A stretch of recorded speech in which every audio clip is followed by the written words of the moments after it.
Hey guys, Ron here, and about a year ago, I made some videos based on a Twitter challenge where artists created new Pokemon by just changing one letter of an existing Pokemon. I thought this trend was phenomenal. The results were varied, but always entertaining. You guys clearly enjoyed Porygon and Feraligatto, so I'm gonna do more. But this time in the Dream World art style, since that's usually the style I use when I'm making more outlandish Pokemon and Fakemon concepts. If you're new, make sure to check out all the other Fakemon videos I made, and consider becoming a YouTube or Patreon member to get cool rewards like seeing my videos days early, my members-only Discord, and discounts on merch. But before we begin, I gotta tell you about today's sponsor, Raycon. For a year now, I've been letting the entire world know about Raycon's everyday earbuds, and how they offer the same audio capabilities as bigger name brand companies at half the price. I even made an entire line of Pokemon based on Raycon's products. And despite these babies having 32 hours of battery life, multi-point connectivity, vibrant colors, and beautiful cases, Raycon completely upgraded the look and feel of their everyday earbuds, just as the anniversary of our partnership rolled around. Mr. Raycon actually remembered our anniversary. I gotta say, the green everyday earbuds are great. Can't complain about the standard green. But it can't be a coincidence that when they decided to overhaul their everyday earbud classics, they chose my absolute favorite green for their new color options. How'd they know? That's because we stalked you. I thought you made it very clear I break and enter your home in all the previous Raycon sponsored segments. Yeah, but at least when you break and enter, you give me free earbuds and read half of the script for me. So take it away. Not only do the everyday earbud classics look even better than before, but they have active noise cancellation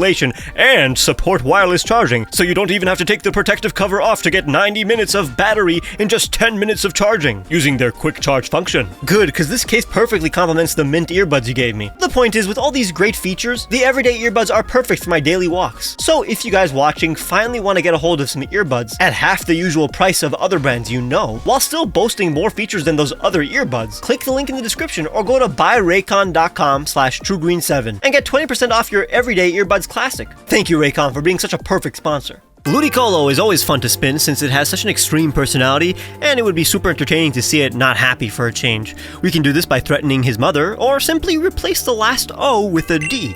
A regional form of Ludicolo that lives in the tundra would be splendid.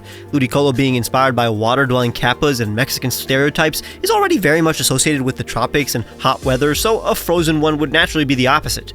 Kinda crazy how this concept doesn't already exist. I mean, it's still a straight-up Ludicolo, so the silhouette is pretty similar, but all the subtle changes actually add up. Instead of a lily pad hat, it has a crown of ice to showcase how he is now an apex predator. Another thing that showcases that are those sharp teeth. Ludicold's fur is thicker and heavier, so it flows downwards, and naturally the tail drags more, a bit like a cape of a king. His webbed hands are now claws, and most importantly, his tropical fruit is now a pine cone. Cooler colors finish off what I think is totally believable regional form, despite having a different name. Beware, Ludicold, the chill Pokemon, an ice grass type with the ability Slush Rush, Competitive, and Seed Sower. This regional form of Ludicolo dwells in frigid lakes, where it remains motionless, using sudden bursts of sharp ice to catch prey.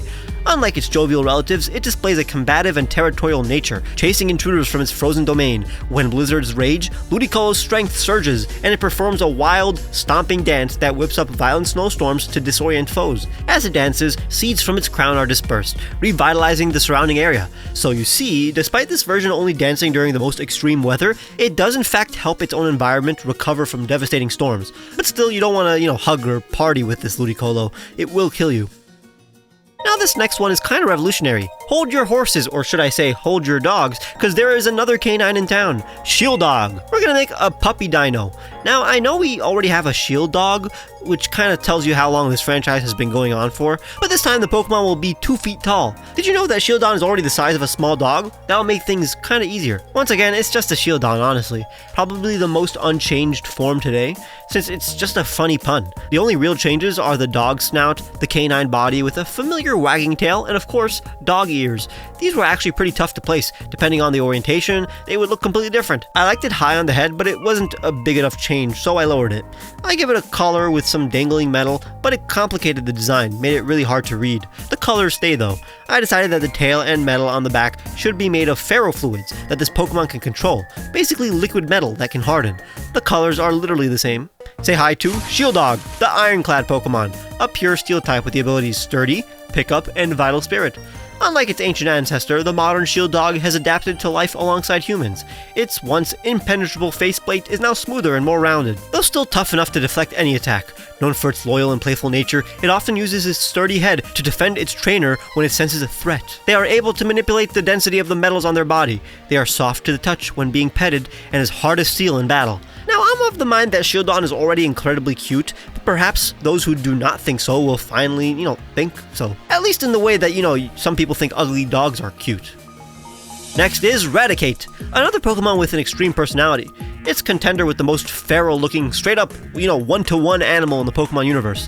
It's just an angry muskrat, nothing fantastical. So why not give it some human empathy and make Raticate Raticare? Let's make Raticate care again. It'll be a cute fairy type and everything. Now this one is the second toughest because I want to make a cute Raticate, a diminutive form of Raticate, but that kind of ends up running into multiple problems. It doesn't look like a Raticate, it looks too much like a Pikachu clone, and it doesn't look like an evolved Pokemon. So after playing around, I found a face shape that looks a bit more mature and close to what Raticate actually looks like. He is smaller, considering it's less greedy and eats less. Its ears will indeed be heart-shaped now that I managed to make the face look more like a Raticate, adding the original colors before finding the right balance of pink that still looks natural.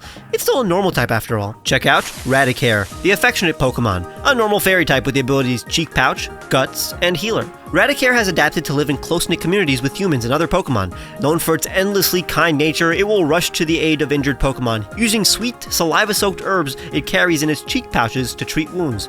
It'll ignore any hostility towards it, and will never hold a grudge. In battle, it defends allies with relentless determination, gnashing at threats, and using its restorative abilities to keep its team standing. I genuinely think this would be 3 times more popular than regular old Raticate. And rats actually being very social and empathetic is literally a fact. God, this guy is so inspirational. Is this what it feels like to live vicariously through your child?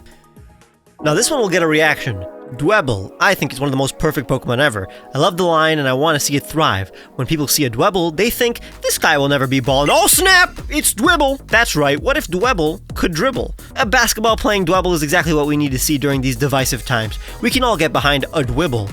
It's basically a Dwebble that is carrying a rock instead of, living in one. A nice pun on the fact that a basketball can be referred to as a rock. So it's just a Dwebble out of its shell and jumping midair for what could potentially be the sickest slam dunk in Pokemon history. It's holding a spherical rock, but the first real change is that it has patterns that look like a jersey.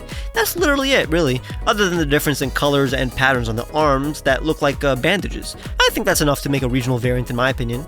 Here is Dwebble, the Rock Toss Pokemon, a bug fighting type with the abilities Quick Feet, Unburden, and Skill Link. Dwebble has abandoned its traditionally rocky shell in favor of a rounded stone, which it skillfully dribbles and tosses to defend itself and impress potential partners. These agile Pokemon are often seen playfully battling their rocks against one another in elaborate games resembling human sports. In battle, Dwebble uses rapid, unpredictable throws and feints to catch opponents off guard. They jump high by whacking their tails on the ground for extra lift. The rounder and smoother a Dwebble's stone is, the more experience it has on the court. God, little critters like this playing basketball, it's hilarious. I just like the idea of this cute guy being so serious about playing a game and focusing really hard. This is what Pokemon is about, just enjoying the humor of such fantastical designs. Now, Goodra is a Pokemon that usually does well in my thumbnails. It attracts a certain audience, so in order to have an excuse to make a Goodra variant, I think it's time to make Moodra. Instead of a dragon slug, it will be a dragon cow. It's squishy. I'm a firm believer that everybody should hug a cow once in their lifetime. Goodra already has these long horns, so longhorn cattle Goodra is the way to go. This will be a true ecologically similar Pokemon like Wug Trio, instead of a regional form like Alolan Vulpix. This was tough though, cause not gonna lie, a long-necked cow looks super weird, and the shape of the horns was hard to determine, so I'm simply gonna shorten Goodra's neck and give it a muzzle. I settled on the long horns and moved Goodra's tiny antennas to the side to look like ears. Technically, I added more antennas on the belly to look like udders too. The rest is basically the shape of a Goodra, which already gives us the heft of a cow. The patterns are now asymmetrical, like the spots on a cow. Behold, Moodra, the horned Pokemon, a normal dragon type with the abilities Thick Fat, Sheer Force, and Sap Sipper. Moodra has adapted to open grasslands, taking on the appearance of a large cow, despite truly being a dragon. Its long horns are deceptively heavy, capable of effortlessly toppling boulders and opponents. Despite its immense strength, it remains incredibly gentle and affectionate, often nuzzling its trainer and fellow Pokemon with its soft hide. Ranchers prize this Goodra for its calming presence, and the nutrient-rich fluid it produces from its udders, believed to promote rapid recovery in injured Pokemon. I think having this Pokemon produce a substance from its udders instead of being covered in a goo mucus is a clever way of tying it back to the fact that it's related to Goodra, don't you think? Now, this will be a weird one to end it off with. The most out there. This blank stare that Slowbro has is because it's terrified of what is to come. Glowbro, baby! Since we basically took the slug away from Goodra, we gotta give someone else the slugginess. I mean, he already has a hermit crab shell, so what if we turn Slowbro into a glowing bioluminescent sea snail inspired by nudibranches? These super colorful sea slugs we all know and love. Say super colorful sea slugs 3 times. I mean, you can't. Super colorful sea slugs. Super colorful sea slugs. Super colorful sea slugs. Super colorful. I can't. Also, it's an excuse to not draw Slowbro's body, because now I just have to, draw the easiest animal one could possibly draw, a slug. It's just goo, really. So imagine a Slowbro as a snail. You don't have to, because here he is. Originally the antennae were up in the air, but keeping them curled helps with the cohesion of the line. Some of these patterns will glow. I mean, that's the pun we chose after all. The Shieldon is still biting its back, but now that I added colors, you can witness the fact that they are both in a shared trance. Perfect symbiosis. Behold, Glowbro, the mollusk Pokemon. A psychic water type with the abilities Gooey, Unaware, and Regenerator. It evolves from Slowbro when using up all of the PP of a new move called Neurofeed, a psychic and special version of Drain Punch that has a 20% chance of lowering the opponent's special attack. After countless years fused with its Shieldon, this Slowbro evolution's body has atrophied and softened into a slug-like form. Both Pokemon exist in a perpetual trance, their minds linked in a serene, endless dream. In battle, Glowbro radiates a calming glow that dulls opponents' reflexes, allowing it to strike with intense telekinesis. As its physical body weakens, its mind expands beyond previous limits. I think it makes sense for something with technically 2 minds to have the power to exceed normal brain power. An evolved form of Slowbro sounds like something that would be a menace in battle. Let me know how you think you'd use it in VGC or singles. But if you want to see more of this wacky concept, please leave a like and subscribe for a part 4. Check out the previous episodes and my other Fakemon videos. Check the description for the music I used, my merch, my socials like Twitter and Blue Sky where I post sneak peeks of upcoming videos, and consider becoming a patron or member to see my videos days early. There are way more other perks if you click those buttons. I'll see you guys very soon.